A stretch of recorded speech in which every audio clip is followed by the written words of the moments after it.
De retour dans l'Africa Newsroom pour la deuxième partie. Nous sommes toujours en compagnie de Madame Clarisse Kingé-Ekolo, médecin, et de nos éditorialistes Daoud Attal et Gracien Okinikiza.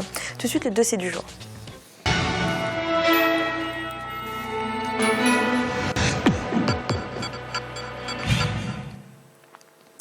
En Afrique, les populations rurales éprouvent de grandes difficultés à accéder aux services de santé, enclavement, pauvreté, plateau technique peu fourni, concurrence de la pharmacopée traditionnelle. Les obstacles sont nombreux. C'est le cas à Lembe-Yezoum au Cameroun. Notre correspondant Narcinou B s'est rendu dans le seul centre médical de la localité. Reportage. Situé à environ 170 km de Yaoundé, la capitale camerounaise, le centre médical d'arrondissement de Lembe-Yezoum est une formation hospitalière de santé publique logée en milieu rural au cœur de la forêt équatoriale. Avec un statut de centre de santé intégré à sa création dans les années 80, il a été érigé au début des années 2000 en CMA, centre médical d'arrondissement. Les cas les plus fréquents en consultation ici concernent le paludisme, qui est une maladie endémique dans cette localité et première cause de mortalité au Cameroun. Le principal combat de cette formation sanitaire est de permettre aux citoyens de bénéficier des soins de santé minimum. Grâce aux efforts de sensibilisation du corps médical et des structures de dialogue mises en place telles que le comité de santé et le comité de gestion, le nombre de malades est passé de 4 par semaine à une dizaine par jour. Malheureusement, force est de constater que les populations locales restent très attachées à la pharmacopée traditionnelle. Là où un malade est hospitalisé, un monsieur vient, il dit que non, je connais la maladie, c'est tel soin ça là-bas dans tel village. Et quand vous sortez un peu, vous quittez de l'hôpital, vous venez trouver que le lit est déjà vide. Vous ne savez pas ce qui s'est passé. Parfois, ça vous donne les maux de tête. Alors que c'était déjà un patient que vous étiez déjà en train de contrôler. Ça marchait déjà. Donc, il y a des situations de ce genre qui montrent que la collaboration n'est pas encore totalement franche. Autour du médecin-chef, 3 infirmières et un laborantin. Tous les 5 vivent ici à l'hôpital dans des conditions précaires. On a encouragé les médecins à refuser de venir ici. C'est l'actuel chef de centre médical, le docteur Hassan, qui le premier a accepté de venir en forêt. Il est affecté dans un arrondissement depuis 5 ans, il est là. Mais il n'a pas de logement d'astreinte. Vous verrez à côté, il y a un bâtiment qui est dans la broussaille, probablement déjà livré, et l'argent empoché par l'entreprise, par l'entrepreneur. Donc le médecin, vraiment, nous louons effectivement sa bonne volonté de rester dans une chambre à Lembe-Yezoum. Le centre médical d'arrondissement de Lembe-Yezoum rencontre de nombreuses difficultés auxquelles viennent s'ajouter les problèmes d'enclavement que connaît la ville. Nous avons les problèmes d'équipement. Nous n'avons pas de lit. S'il y a 2 ou 3 malades, c'est déjà un problème. Nous avons peut-être 2 ou 3 lits en plus, c'est-à-dire nous n'avons que 2 lits équipés avec matelas. Nous avons quelques lits encore, peut-être 2 ou 3 autres qui n'ont pas de matelas. Si vous arrivez ici à 18 h, c'est dans la nuit totale, dans l'obscurité totale. Nous n'avons pas, la ville n'est pas éclairée et le centre de santé, le CMA, n'a pas un groupe électrogène. On a affecté un laborantin là qui n'arrive pas à travailler parce qu'il n'y a pas d'énergie dans la ville. Encore moins ici à l'hôpital.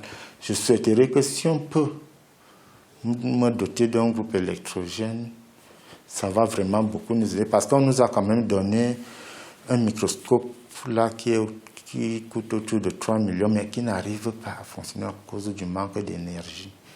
Donc c'est autant de problèmes. Alors qu'il y a des examens qu'on peut faire ici sur place, on n'arrive pas à les faire. On travaille beaucoup plus avec la clinique. Quant au plateau technique, il est loin de répondre aux besoins essentiels. Les cas difficiles sont orientés vers les formations hospitalières voisines les mieux équipées, à plus de 50 km sur une route impraticable durant la saison des pluies. Et ici, les évacuations dans la plupart des cas se font avec des motos. On n'a pas, comme je vous le disais, le matériel chirurgical parce qu'il nous arrive dans certains cas d'urgence, notamment dans les accouchements difficiles où il demande une césarienne. Ce que nous pouvons déjà faire ici sur place, mais on n'a pas un matériel approprié qui nous permet de prendre ce genre de cas en charge. On est parfois obligé avec des conditions de route très difficiles de faire évacuer certains malades contre notre gré, parce qu'on ne peut rien. Aujourd'hui, les différents services de l'hôpital de Lembeyezoum parviennent tant bien que mal à assurer le service minimum dans la mesure du possible, excepté la pharmacie. Et ce, malgré les efforts et la volonté de certains partenaires. Approvisionnons souvent le centre en médicaments. Nous l'avons déjà fait, je crois, à 3 reprises. Nous donnons les appuis financiers pour que le centre fonctionne.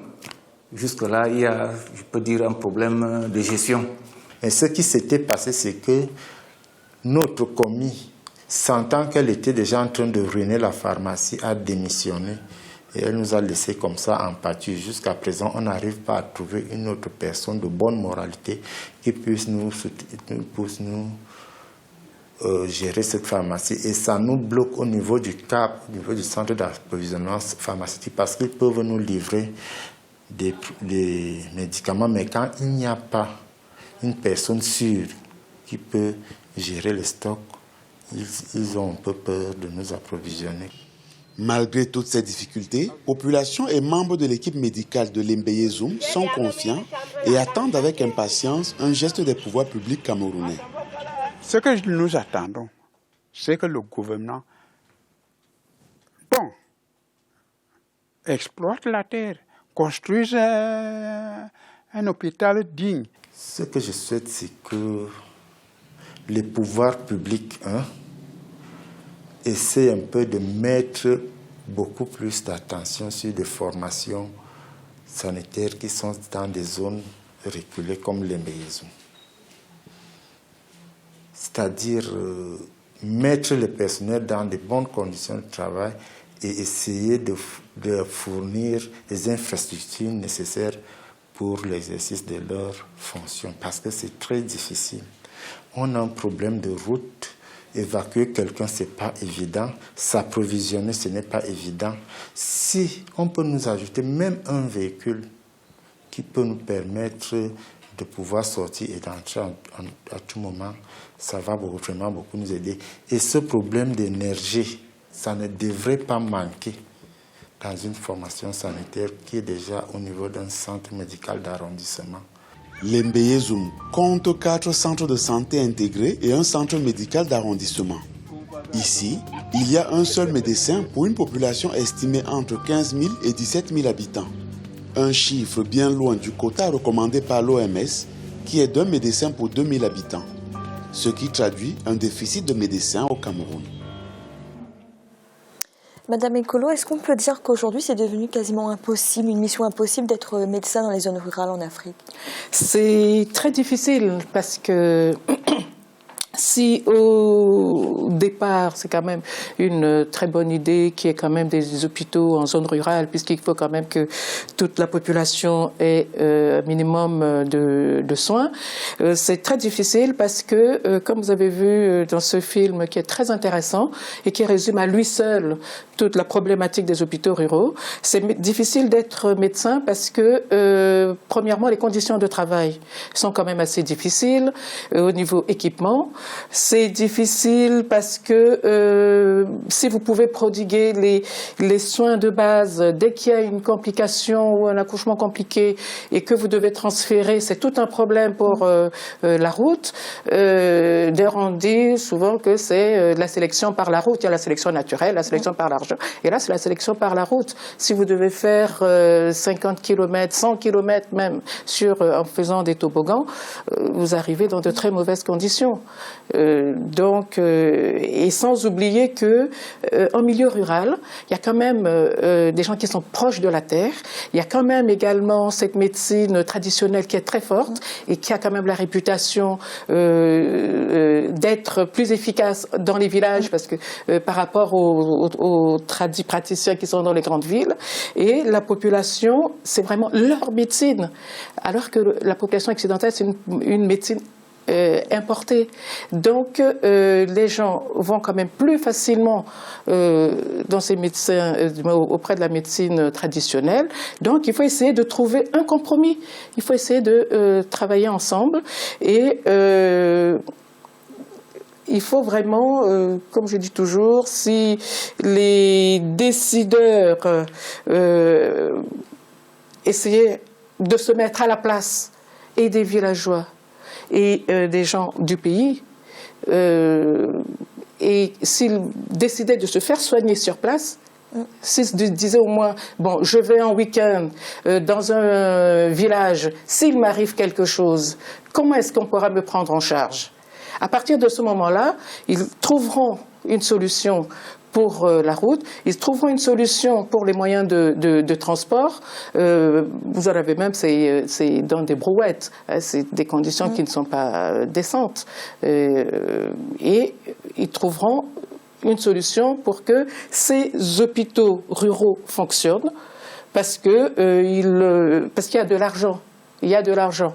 Non seulement il y a de l'argent, mais il y a quand même énormément d'organismes internationaux qui agissent également. Il y a des associations, il y a des associations d'originaires des pays africains qui interviennent également au niveau aide. Si toute cette action pouvait être coordonnée, je crois que l'efficacité serait quand même meilleure. Grâce dans le reportage, on a vu l'un des médecins qui soulevait le problème de l'électricité. Comment améliorer les établissements hospitaliers quand les infrastructures de base, l'eau et l'électricité, ne sont pas assurées? Oui, c'est difficile de suivre, disons, d'améliorer la qualité du service aux centres de santé, aux hôpitaux, mais en même temps, c'est que on voit bien, ce sont des petites unités qui ne nécessitent pas beaucoup d'électricité. Des simples plaques solaires avec lesquelles on peut produire, par exemple, beaucoup d'électricité, quelques kVA, tel qu'on le dit, les kilowattheures. Donc, c'est vraiment plus... Bon, on parlait des moyens de l'État.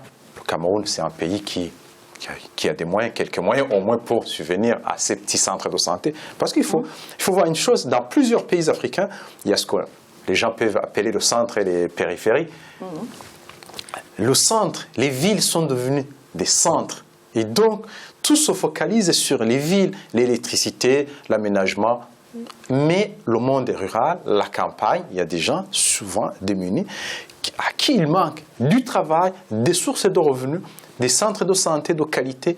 On voit bien, ce n'est pas normal qu'on voit par exemple un centre de santé, on dit même le microscope ne marche plus. Donc il y a aussi, on a un problème de gestion des médicaments. C'est un problème en même temps. Ça veut dire que l'État n'est pas présent seulement, mais si l'État était présent, l'organisation, par exemple, la gestion, on dit qu'on ne peut pas gérer, on a un problème de quelqu'un qui gère les médicaments. On n'a pas besoin de quelqu'un en qui on a confiance pour gérer les médicaments. Ce sont les règles. On définit les règles, comment on gère les règles, la rentrée de stock, la distribution, à la fin, quel est le stock final par jour. On fait le contrôle, donc tout marche. Donc c'est plus un problème d'organisation. En même temps, c'est que dans ce genre de choses, il faut impliquer la population bénéficiaire pour qu'elle participe avec peu d'argent au niveau des travaux, autre chose, pour qu'au moins ils essaient d'avancer et aussi ils en profitent. Madame Ekolo, avec toutes ces difficultés, comment attirer les médecins vers ces zones rurales pour qu'ils continuent d'exercer dans ces zones?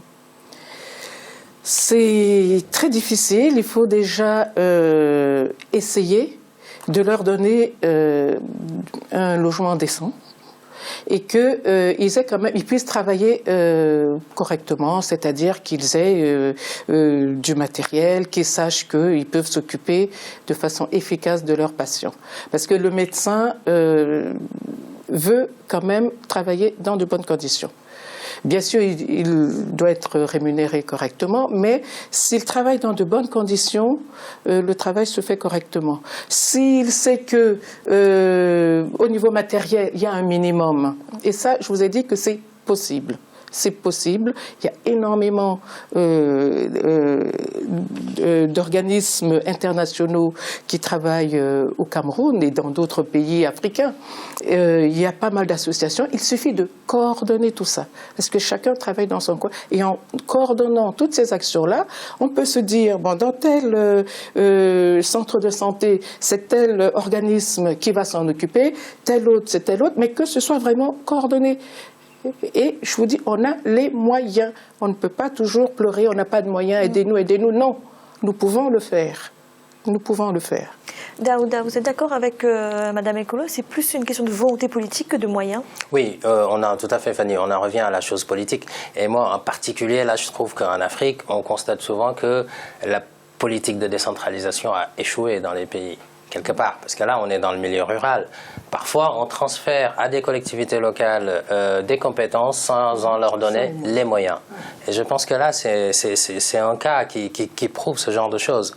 Et puis, sur ce que dit notre invité aussi, sur la question de la coordination.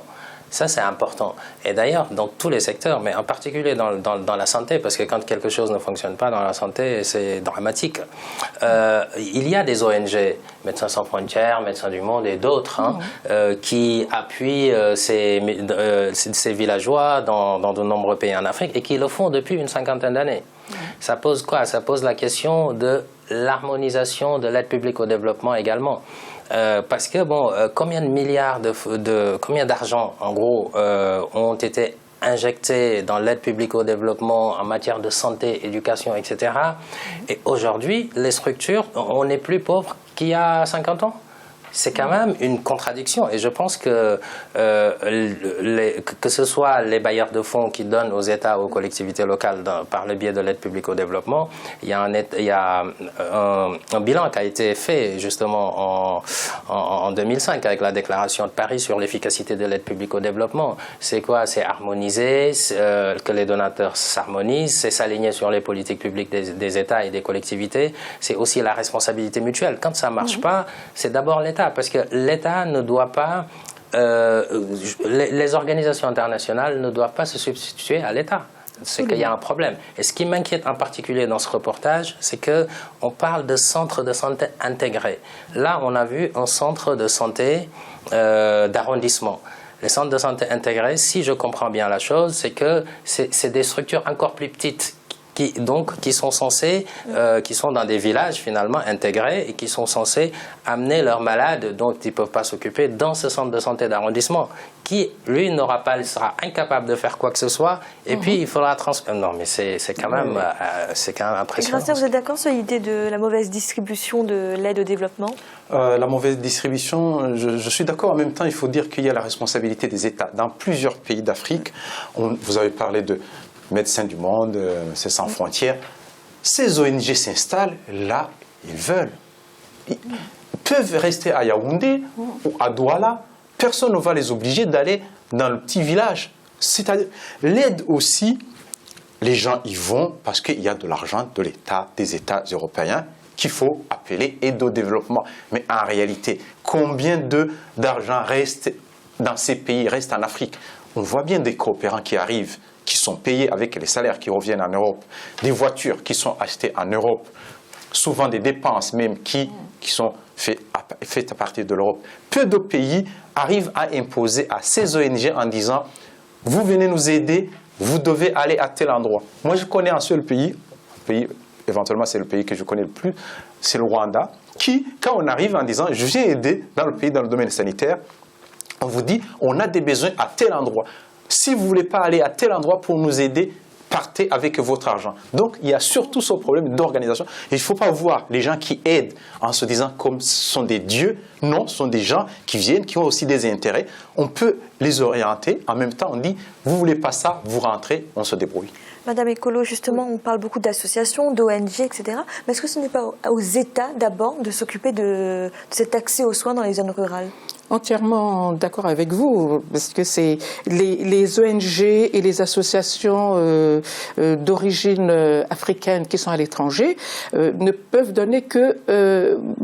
que accompagner. Mais c'est d'abord une politique nationale. Bon, c'est vrai que la médecine a quand même un coût. La vie n'a pas de prix, bien sûr, mais la médecine a un coût. Ça renvoie quand même à l'aspect économique de la médecine. C'est-à-dire qu'il faut quand même dégager un minimum de finances pour la santé. Hein, vous me direz, bon, parce que en plus avec la médecine moderne, il y a pas mal qui est scientifique, il y a pas mal d'appareillages. Vous avez vu le microscope, on a besoin de microscope, donc il faut tout ce qui va avec le microscope. Et c'est comme je vous disais tout à l'heure, si nos grands décideurs se mettaient en tête qu'ils se feront soigner entièrement dans leur pays, la situation changerait. Voilà, merci. Il trouverait les moyens. Et tout de suite, un rappel des titres qui ont été développés en début d'émission. Le président du Zimbabwe, Robert Mugabe, est le nouveau président en exercice de l'Union africaine. Il a été désigné ce vendredi lors du 24e sommet de l'organisation continentale. Robert Mugabe, âgé de 91 ans, est le plus ancien chef d'État africain. Et le Conseil de paix et de sécurité de l'Union africaine s'était fermement engagé jeudi en faveur de la création d'une force multinationale contre Boko Haram. Ce vendredi, les dirigeants africains se sont également prononcés en faveur de cette force qui pourrait compter 7500 hommes. Nous allons marquer une nouvelle pause en un instant, la troisième partie de l'Africa Newsroom. À tout de suite.